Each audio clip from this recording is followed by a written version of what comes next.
This segment is brought to you by St. Martin and Bourke. Know your rights.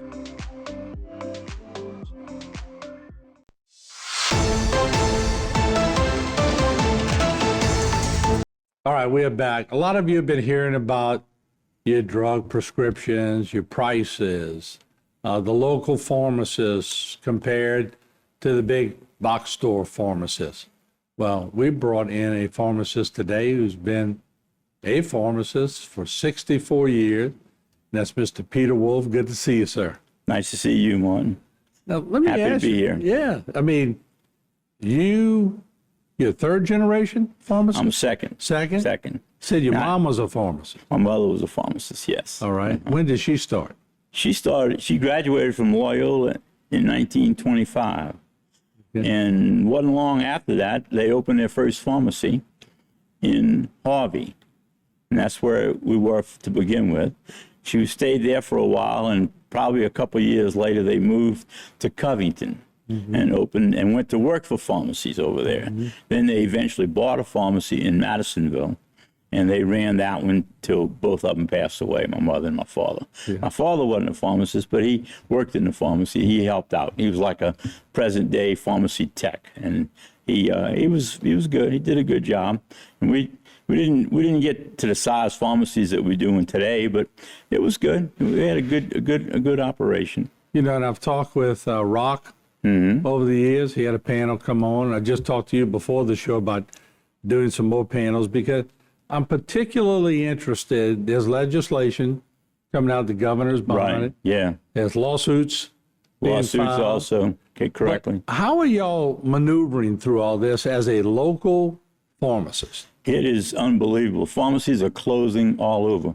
We had 3 local pharmacies closed, and I'm sure they were because we're getting paid so poorly. In 2019, the Medicare passed a favor for the insurance companies and gave them the right to do a DIR fee.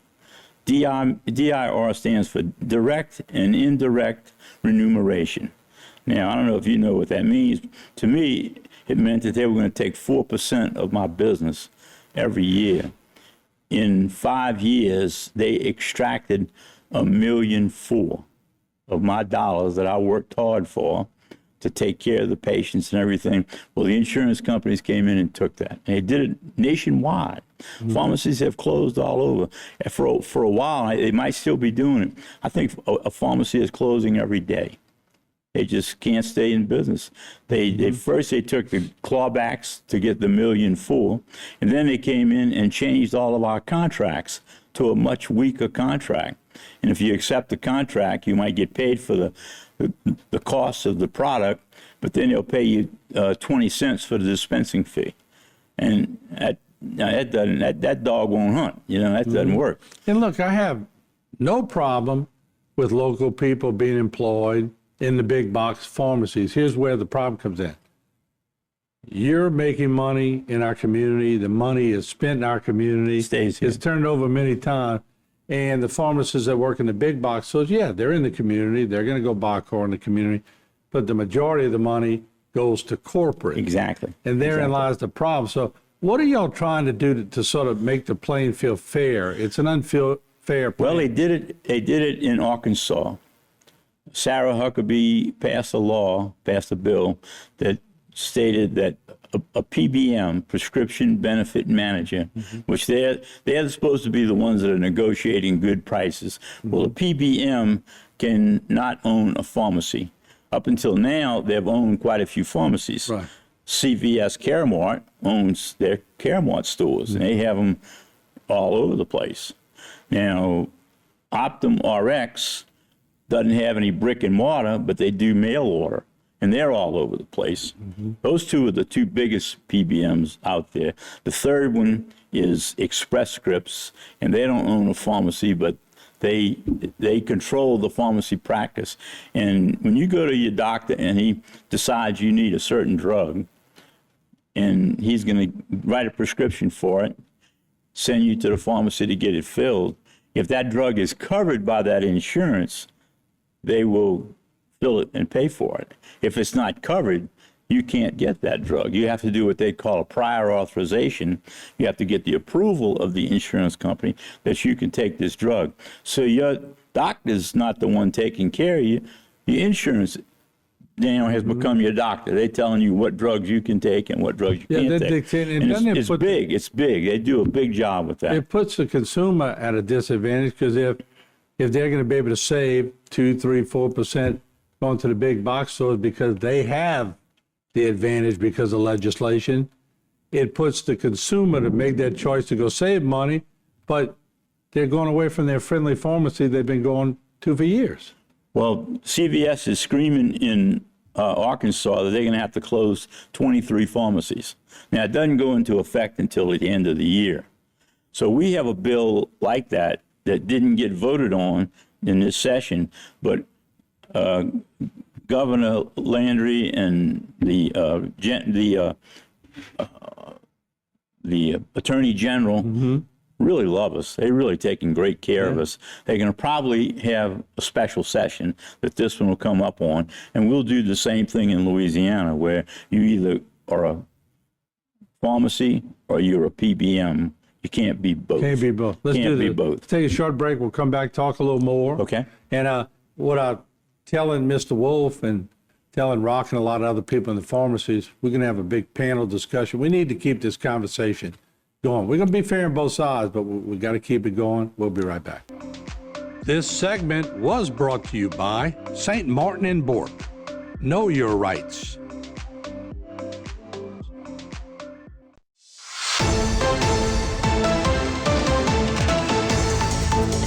All right, we're back. We're talking pharmacy with Mr. Peter Wolfe. He's been in the area for 64 years, and we're talking about a lot of things. This is a continuation of a subject we're going to really continue to talk about. I want to ask you something, because you said CVM you said they were screaming because they had to close down 100 stores this year, but they didn't say that the local pharmacist has been shut down. How many stores have been shut down? Nationwide, I think they've shut down about 3,000, I believe. So 3,000 local pharmacies. Stores.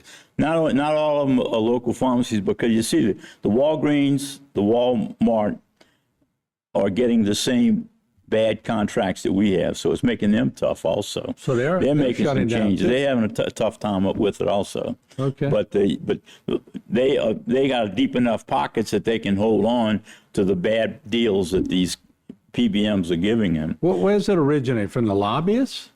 No, they've been around probably 40 or 50 years, and they came on first to collect your money from the insurance company. Okay. You'd fill a prescription for a patient, bill it to the insurance company. The PBM would collect that from the insurance company, take a fee out of it, and send us our money back. And that's how they got started. So a collection agency. They smart people, though. They figured out a way to get in there where they get control of it, and they have control of healthcare. And the doctors are having problems with them also, because you want to prescribe a drug and PBM won't cover it. When I went to pharmacy school, Marvin, 65 years ago, we had what they call the drug of choice. The drug of choice was the right drug for that particular medical condition. And if you had that particular medical condition, if you had AFib, let's say, this is the drug of choice for AFib. And now the drug of choice is the one the insurance company makes the most money on. Doesn't have anything to do whether it's helping the patient or not. Money. It's all about money. And they claim no, but it is. And look, we'd love to give them the benefit of the doubt and let them come on and talk about it. But I would like to get you all on a panel discussion to talk, because this is the most confusing subject that I think I've ever broached in the history of HTV, because as much as it's explained to me, unless you're in it, living it, and you're in it all the time, and Rock's in it all the time, some of the people he brought in, it's confusing. But at the end of the day, the consumer really needs to have a continuing education on this. Exactly. Or, excuse my French, they're going to be screwed in the long run. Well, the independent is really there to help their patients, and they really are. And they do a great job with it. They do a phenomenal job. And that's why we still have a few. When I first started practice in this area, we had probably 3 chains and 15 independents. Now we got 3 independents and 15 chains. Right. It's completely changed around, and that's just the way it's happened because the PBMs have put us out of business through their pharmacies. They send all the patients to those pharmacies. They dictate where the patients go, and that's why it happens. That's got to be disheartening to a person like you and your sons in pharmacy and to all the other local pharmacists that here you are, you spent your whole life doing this, helping people. You know the business backwards and forwards, and you're competing against the masses that just, they have the football field, they have the equipment, they have everything. We compete with the masses. We have, in our situation, Martin, we have an item that we do. Okay. And this we call the Wolfe pack. Ah. And we package a patient's month medication in these little package like this. Yeah. This is happening. This is my month's medication. I brought mine. All right. So don't focus in on the names of it. We don't want to have a HIPAA situation. Yeah, I got here. you. I hear you. But the first box out here is 1 of 4 for breakfast. So I have 4 packs to take for breakfast. Wow. The next one will be 2 for supper. So I have 2 to take for supper. And on and on. And we do this for probably 1,500 patients that So we're you doing pull this it on. out, it's like a wound up ribbon. It's inside. wound up in there in the curl, and we do this. We have robots in the pharmacy that accomplish this. I started out with the first robot about 15 years ago, and it went over so good. The patients liked it so much that we kept expanding and expanding. I now have 5 robots that we use, and we take care of the prescriptions for about 1,200 to 1,500 patients every month, and we deliver to their door, and we don't charge for this service. Now, a lot of stores in more wealthier areas, they charge for this service, and they charge for the packaging. And when I bought the machine and decided to do this, I really knew that our clientele, if we made them charge for it, the ones that needed it wasn't going to have it. I instituted this because I read an article and it told me that 50% of the population takes their medication incorrectly, costing healthcare a lot, $300 billion. Let's do this. You're probably talking to one that does that. Let me ask you this, because we're about out of time. Would you come back? I would, yeah. Let's come back. Let's get a pen. I want to dive into this, and I want to do this a bunch of shows monthly. So I appreciate you coming on, but we're going to ring your phone again, and you're going to come back and help us understand this whole problem. Sure, be happy to do that. Thank you, Mr. Wolfe. It's letting people know about this. It helps us a lot, and it's changed our business quite a bit. There you go, the Wolfe Pack. There you go. All right, thank you so much. We'll take a break. We're going to have them on and some other pharmacists in the area. Be watching. This is important stuff. This segment was brought to you by Trapp Chevrolet. We're always on your side.